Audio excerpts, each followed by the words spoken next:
Pelo sinal da Santa Cruz, declaramos Deus, nosso Senhor, e os nossos inimigos, em nome do Pai, do Filho e do Espírito Santo. Meu Senhor e meu Deus, creio firmemente que estás aqui, que me vês, que me ouves. Agora-te com profunda reverência, peço-te perdão pelos meus pecados e graça para fazermos fruto desse tempo de oração. Minha Mãe Imaculada, São José, meu Pai e Senhor, meu anjo da guarda, intercedei por mim.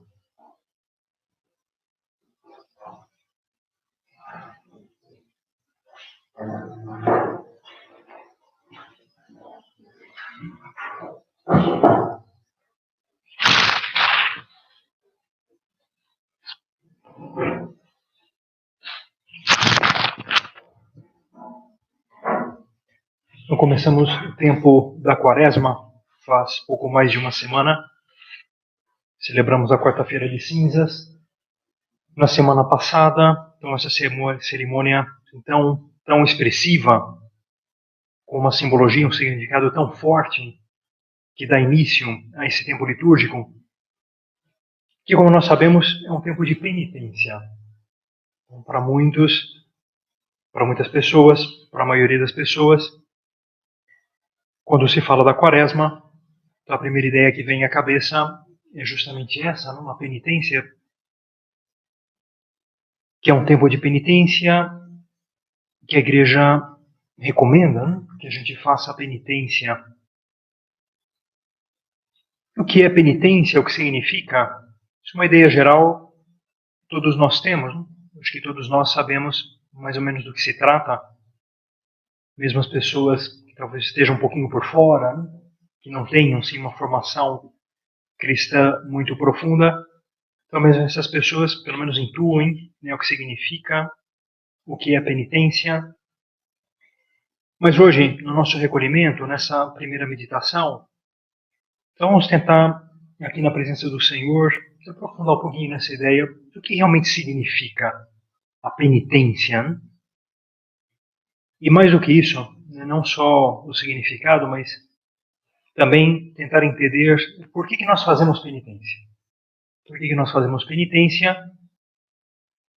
Isso que para alguns talvez pareça um pouco algo meio antiquado, algo assim de outras épocas. Então, por que a Igreja continua recomendando que você faça penitência? Por que nós fazemos? E para que serve? Então, qual é a finalidade dessa prática assim, da piedade cristã? E também, a partir dessas perguntas, ou respondendo essas perguntas, vou tentar entender um pouquinho também qual que é o significado profundo desse tempo litúrgico, do tempo da Quaresma. E a resposta, ou pelo menos uma possível resposta para essas questões, então a gente encontra na primeira leitura da missa da quarta-feira de cinzas, que embora não seja um dia de preceito, ou seja, embora não seja assim, um dia de missa obrigatória, então muitos costumam ir à missa nesse dia para receber lá as cinzas, e os que estiveram à missa nesse dia talvez se lembrem que a primeira leitura era tirada de um trecho, tirado de um livro do Antigo Testamento, do profeta Joel, um profeta não muito conhecido. Então, não, em outras épocas, em outros tempos do ano, não aparecem leituras desse profeta, sim aparecem na quarta-feira de cinzas. E logo no começo dessa leitura, então aparece uma frase que diz assim: convertei-vos a mim de todo o coração. Convertei-vos a mim de todo o coração. Nós podemos dizer que a resposta a essas questões que a gente colocou no começo, então aparecem nessa frase, nesse versículo do profeta Joel. Conversão. Deus, através do profeta, se dirige ao povo, aos israelitas, então no contexto ali da leitura, mas a todos nós, e diz isso: convertei-vos a mim. Então, o significado desse tempo, a finalidade da penitência, consiste nisso. Conversão, um tempo de conversão, um tempo para a gente voltar para Deus. Então, com palavras do Papa Francisco, então, na homilia que ele pronunciou nessa ocasião, na quarta-feira de cinzas. Ele dizia assim: a quaresma é um convite que brota do coração de Deus, suplicando-nos, de braços abertos e olhos cheios de nostalgia, que nós voltemos para Ele. É um convite que brota do coração de Deus, um Deus que se volta para cada um de nós, para cada cristão, para cada um de nós, e nos dirige esse convite para que nós voltemos para Ele. Então, todos nós queremos voltar para Deus, todos nós queremos estar perto de Deus, todos nós intuímos, não sentimos essa importância disso, de estar mais próximos de Deus, sabemos como é importante, como seria bom a gente rezar mais, como seria bom a gente fazer uma boa confissão. Nós confessamos, não habitualmente, mas a gente sente a necessidade, né, de dar assim, como que uma boa limpada na nossa alma, né? Fazer uma confissão mais profunda, mais arrependida, mais amorosa, mais sentida. Então todos nós temos esse desejo, né, de estar próximos de Deus, de voltar para Deus. Mas também acontece isso, né? A gente percebe como, com frequência, a gente acaba adiando essa decisão. A gente deixa para depois, né? Por N motivos. Ou porque a gente não se sente preparados, ou então porque há coisas mais urgentes. Puxa, eu gostaria, né, de rezar mais, mas justo agora estou passando por um momento complicado no meu trabalho, tem uma série de preocupações na família, então há coisas que meio que fazem a gente esperar, puxa, depois, né? Quando tiver um pouco mais de paz de espírito, quando tiver mais com cabeça, então aí sim, aí eu rezo, aí eu faço um retiro, aí eu volto para Deus. Então a gente acaba adiando, né? Ou então, às vezes também pode ser por isso, né? Por medo da gente se comprometer, um certo medo da gente se comprometer demasiado, né? Então a gente intui que talvez isso vai exigir da gente, a gente vai ter que mudar uma série de coisas na nossa vida, então nós meio que deixamos para depois. Eu ainda não estou preparado, ainda não é o momento, deixa eu amadurecer, deixa eu crescer um pouquinho mais. Então quando chegar esse momento, a gente dá esse passo. Então queremos voltar para Deus, mas acabamos por adiar essa volta. E a quaresma, ela nos diz, hoje. Hoje eu volto para Deus. Volta hoje para Deus. Volta hoje para Deus. Ou com palavras do Salmo, se hoje escutais a voz do Senhor, não endereçais o vosso coração. A quaresma é esse convite que Cristo nos dirige através da igreja. Hoje, não deixa para depois, não deixa para amanhã, que a gente também não sabe se vai ter um amanhã, né? Então não fazer depois aquilo que a gente pode e deve fazer hoje. Então, esse é o significado da quaresma, né? Então, para isso,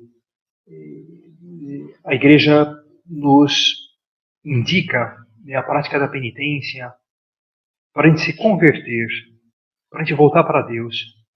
E aqui já surge um primeiro propósito prático, já surge um primeiro movimento no nosso coração, em direção a Deus, de pensar, né, o que nós podemos mudar, onde nós podemos nos converter. Uma pergunta que todos nós, né, os que estão em casa, né, acompanhando esse recolhimento também podem fazer, e nós que estamos aqui, podemos dizer, Senhor, onde eu preciso mudar? Qual é o ponto que eu preciso de conversão? Qual é o passo que eu tenho que dar? E a resposta vai variar para cada um, né? Cada um tem o seu ponto, cada um tem as suas necessidades, cada um tem assim o seu estado de alma, né? Embora as almas tenham um paralelismo muito grande entre elas, mas cada pessoa então, se encontra numa determinada mudança, né? Numa determinada circunstância da sua história pessoal, portanto cada um tem as suas necessidades próprias. Seja como for, isso vale para todos, o importante é que não seja um ponto superficial. É que essa mudança, essa conversão para Deus, não seja uma conversão puramente simbólica, né? Ou sentimental, ou superficial, mas que seja uma mudança profunda. E aqui vem uma segunda ideia, né? Então, que aparece também nesse versículo do profeta Joel. Deus diz, não só convertei-vos a mim, mas diz, convertei-vos a mim de todo o coração. De todo o coração. Ou seja, é uma mudança profunda. Esse convite que Deus nos dirige através da igreja no tempo da quaresma é um convite ousado. Né? É um convite ousado se a gente considera o que significa coração. Que para nós talvez evoque algo assim mais sentimental, né? Então, e é verdade, os sentimentos, né, residem no coração, né? O coração é a morada dos sentimentos, mas o coração é uma realidade mais profunda do que isso, pelo menos no sentido bíblico, né? É algo mais profundo.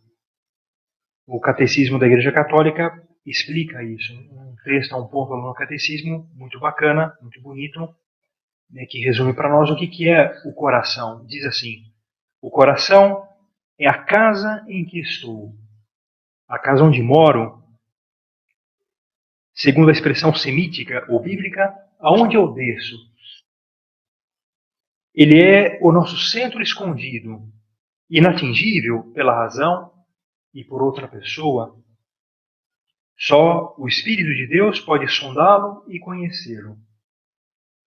Ele é o lugar da decisão, no mais profundo de nossas tendências psíquicas, e o lugar da verdade, onde escolhemos a vida ou a morte, e o lugar do encontro, pois a imagem de Deus vivemos em relação, é o lugar da aliança.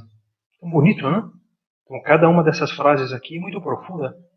O coração é o nosso centro escondido, ou seja, é a parte do nosso eu, né, por assim dizer, mais profunda, mais interior, o lugar onde só nós temos acesso, ou só Deus tem acesso, né, para valer. É um lugar inatingível por outras pessoas. É o lugar onde a gente toma as nossas decisões, é o lugar da verdade, onde a gente faz as nossas escolhas vitais, é o lugar onde a gente se encontra com Deus. Então tudo isso é o coração. E a proposta da quaresma é fazer assim, que tudo isso a gente oriente para Deus. Né? Convertei-vos a mim de todo o coração. Ou seja, o que há de mais profundo em nós, o que há de mais interior, o que é de mais valioso, de mais importante, que tudo isso esteja orientado para Deus. O Papa Francisco também falava disso na homilia da quarta-feira de cinzas. Dizia, a quaresma não é compor um ramalhete espiritual, ou seja, não é simplesmente, né, o tempo da gente, não sei, fazer algumas orações bonitas, alguns atos de piedade assim mais bacanas. Não, não é isso, né? É discernir para onde está orientado o coração. Isso é a quaresma. Aqui está o centro da quaresma. Para onde está orientado o meu coração? Tentemos saber. Para onde me leva o navegador da minha vida? É como se o nosso coração fosse ali o nosso GPS, né? O nosso navegador. Então, para onde aponta esse navegador? Aonde ele nos conduz? Para Deus ou para mim mesmo? Vivo para agradar ao Senhor ou para ser notado, louvado, preferido, no primeiro lugar e assim por diante? Tem um coração dançarino, diz o Papa, que dá um passo para frente e outro para trás, amando ora o Senhor, ora o mundo, ou um coração firme em Deus? Sinto-me bem com as minhas hipocrisias, ou luto para libertar o coração da simulação e das falsidades que o tem prisioneiro? Nossa, só pensar nisso, só responder essas perguntas que o Papa Francisco coloca aqui para nós, então já seria suficiente para preencher todos os 40 dias aqui da quaresma, não é verdade? E não só isso, né? Então dá matéria para a gente pensar todo o ano e toda a nossa vida, né? Na verdade, são questões que a gente tem que estar sempre revisitando, né? Então são questões que a gente tem que estar sempre procurando responder. Em suma, então, para onde está orientado o nosso coração? Então, a Quaresma é isso, né? Então, o significado desse livro litúrgico é a gente descobrir para onde nos leva o nosso coração, para onde o nosso coração aponta. E ao fazer esse exame, pode ser que nós encontremos o coração tão cheio de coisas que não prestam, ou que não nos ajudam, ou cheio de coisas assim que só ocupam espaço e distraem do principal, como se o nosso coração fosse uma espécie de depósito, onde há de tudo, né?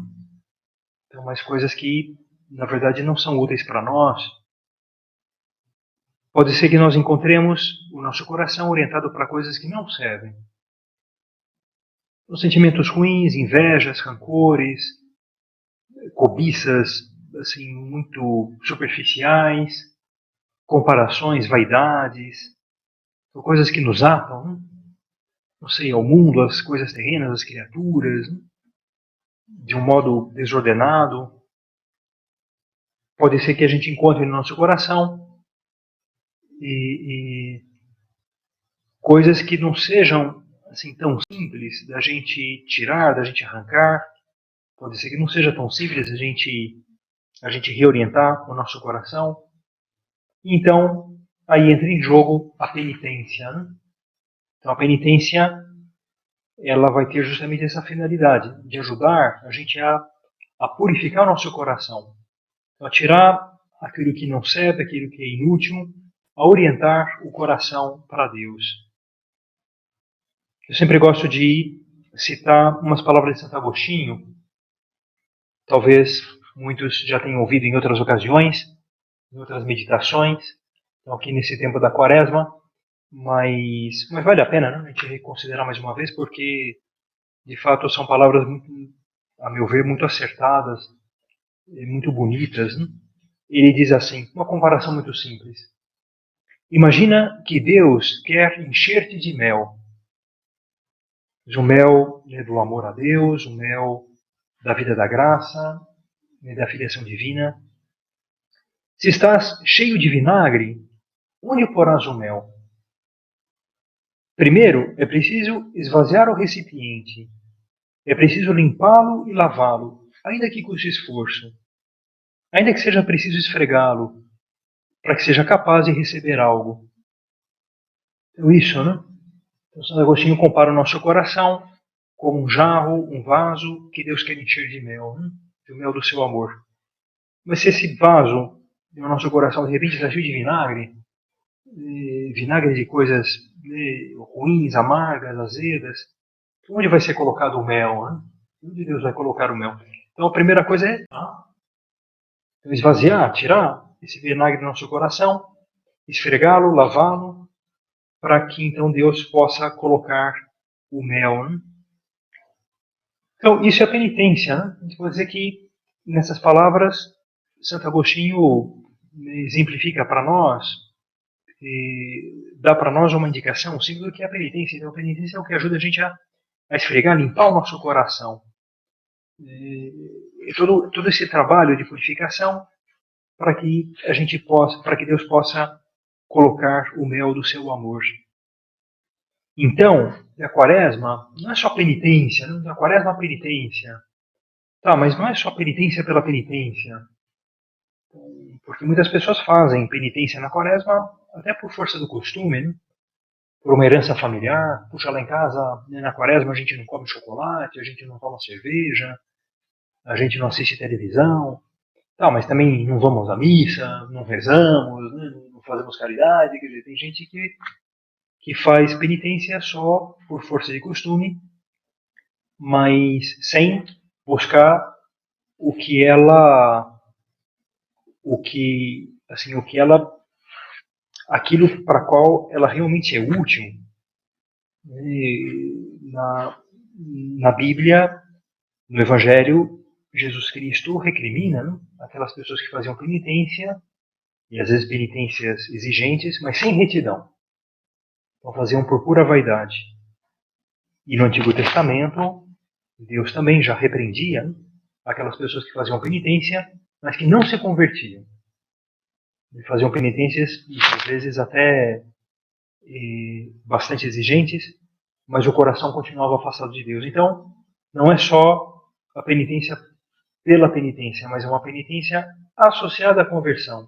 Então, esse trabalho de limpeza e de purificação do nosso coração. E quais são as obras de penitência? Então, quais são as obras de penitência que a Igreja tradicionalmente recomenda para nós? Olha, a primeira obra de penitência é a contrição. Né? É a contrição dos nossos pecados, é o arrependimento dos nossos pecados. Não só de coisas pontuais ou de coisas assim esporádicas, mas uma contrição profunda, né? Então, daqueles hábitos, daqueles comportamentos que impedem o amor de Deus em nós. A primeira coisa, a primeira penitência, a primeira esfregada do vaso é a contrição dos nossos pecados, é botar para fora e derramar, despejar no nosso coração tudo aquilo que impede o amor de Deus. A palavra contrição é uma palavra forte, não é uma palavra assim, muito significativa. Então, contrição vem do latim contritio, que ao pé da letra significa isso, calcar com os pés, triturar. Né? Então, a contrição é um ato interior que tritura os nossos pecados. Né? Uma espécie de liquidificador interior, não? Que destrói, né? que pulveriza, que tritura tudo aquilo que nos afasta de Deus. Então, essa é a primeira penitência, né? Então, a contrição dos nossos pecados, que não é fácil, não? Por quê? Porque o pecado ele gera um apegamento, ele gera uma tendência, né? E a gente fica meio atrelado, né, aos nossos maus hábitos. E o pecado ele dá para nós, ele proporciona para nós às vezes um gosto, uma pequena alegria que a gente não quer deixar de lado, né? Mas mesmo que a gente perceba que aquilo não está legal, mas é algo que a gente pode alcançar, né, com a ajuda de Deus. Por isso, a primeira coisa é para alcançar a contrição, é pedir para Deus, Senhor, me dá essa graça, né? O verdadeiro arrependimento dos meus pecados, me dá essa graça. Lembrando que essa graça é uma dor de amor. É uma dor de amor. A contrição verdadeira é isso, né? Pensar, puxa, eu ofendi a Deus que me ama tanto, e que é meu Pai, que é tão bom para mim. Né? Esse Deus que nunca me abandona, que sempre está do meu lado, esse Deus que pensou em mim, que me criou, e eu fui capaz de ofendê-lo. Né? Então não pode ser, Senhor, eu não quero mais isso. Eu não quero mais, nunca mais, Senhor, nunca mais. A contrição é essa dor de amor, e que sempre desemboca numa boa confissão. Né? Então a gente se coloca lá de joelhos diante do sacerdote, diante de Cristo, na verdade, né? Que está ali na pessoa do sacerdote, e se confessa, né? A gente bota para fora todos os nossos pecados. Essa é a primeira obra de penitência. Depois, junto da contrição, vem a reparação, ou seja, não só pedir perdão, mas reparar o mal que nós fizemos. Tentar, de alguma forma, consertar o mal que nós fizemos, ou então o bem que nós deixamos de fazer. No Evangelho, nós vemos exemplos tão bonitos. O exemplo que vem agora à memória, assim, talvez um dos mais significativos, é o exemplo de Zaqueu, aquele homem que tinha uma vida assim, bastante afastada de Deus, e ao ouvir falar de Jesus, ao ouvir falar, né, da mensagem de Cristo, então seu coração pouco a pouco foi se comovendo, ele foi se tocando, e até chegou um momento em que ele se arrependeu e tomou a decisão de mudar de vida. E foi até Jesus, e ficou surpreso porque ele foi até Jesus, e na verdade Jesus foi até ele. Né? Então foi até ele, e Cristo quis se hospedar na sua casa, e ele deu lá um banquete, né, para comemorar a sua mudança de vida, a sua nova vida. E no meio do banquete anunciou para todos lá, Senhor, a metade dos meus bens darei aos pobres, e se prejudiquei alguém, vou devolver 4 vezes mais. Ele que era um publicano, um cobrador de impostos, que tinha prejudicado muitas pessoas, cobrando de modo injusto, né? Então ele tomou a decisão de reparar, né? Todo o mal que ele fez, ou seja, ele não só pediu perdão, não só se arrependeu, mas também procurou consertar o estrago que ele tinha feito. Então isso também é uma obra de penitência. Então pensar, não, poxa vida, se ofendi alguém, eu vou pedir perdão. Se deixei alguém triste, magoei alguma pessoa, eu vou tentar consertar isso de alguma maneira.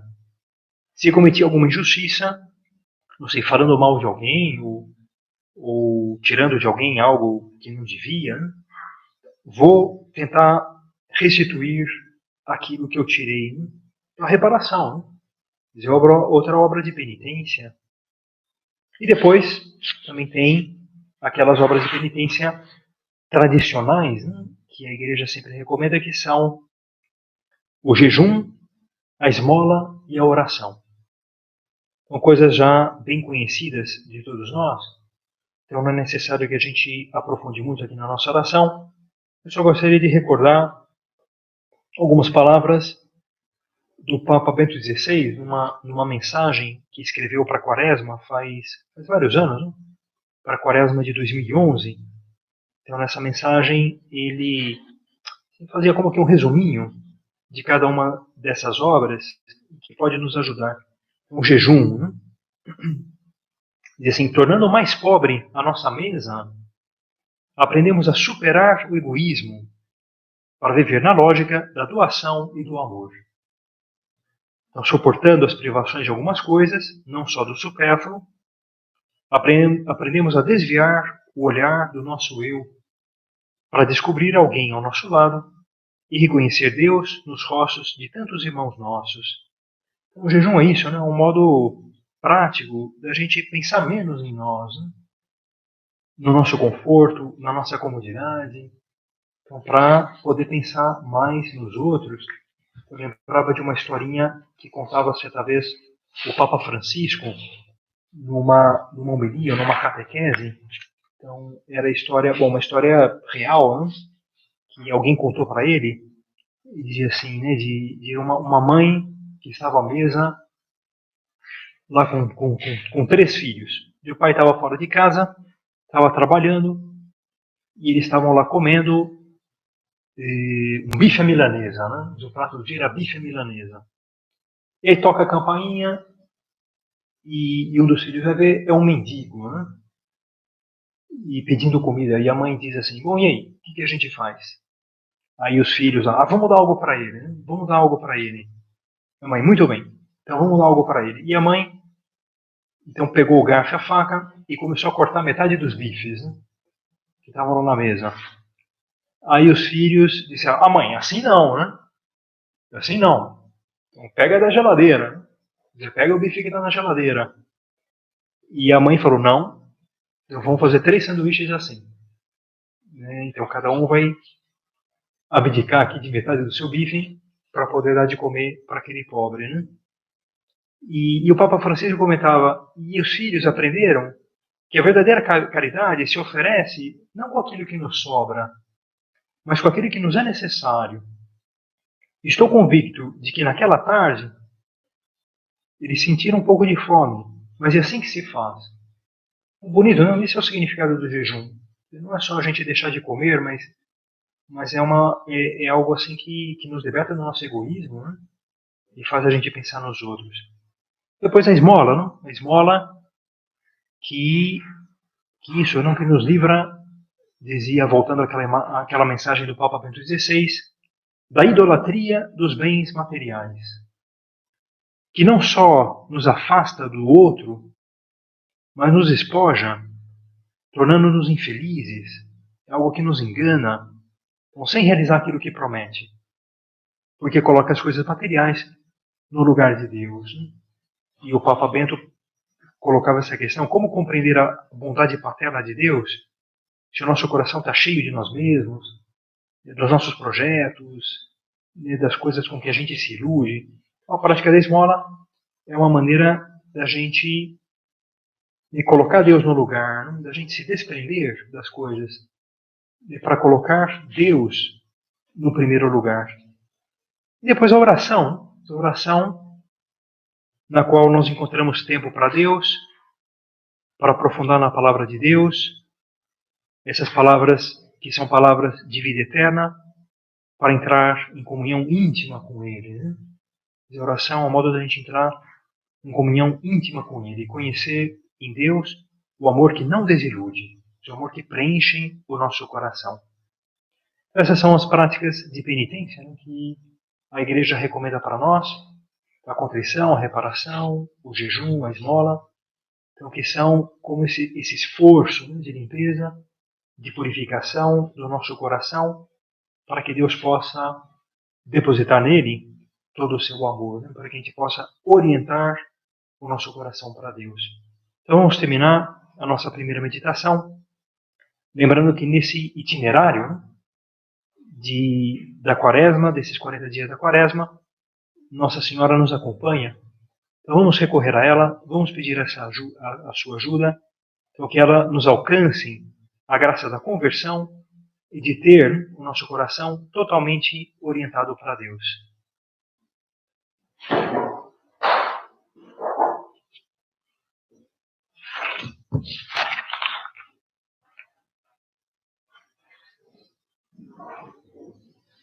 Dou-te graças, meu Deus, pelos bons propósitos, afetos e inspirações que me comunicaste nesta meditação. Peço-te ajuda para os pôr em prática. Minha Mãe Imaculada, São José, meu Pai e Senhor, meu anjo guarda, intercedei por mim.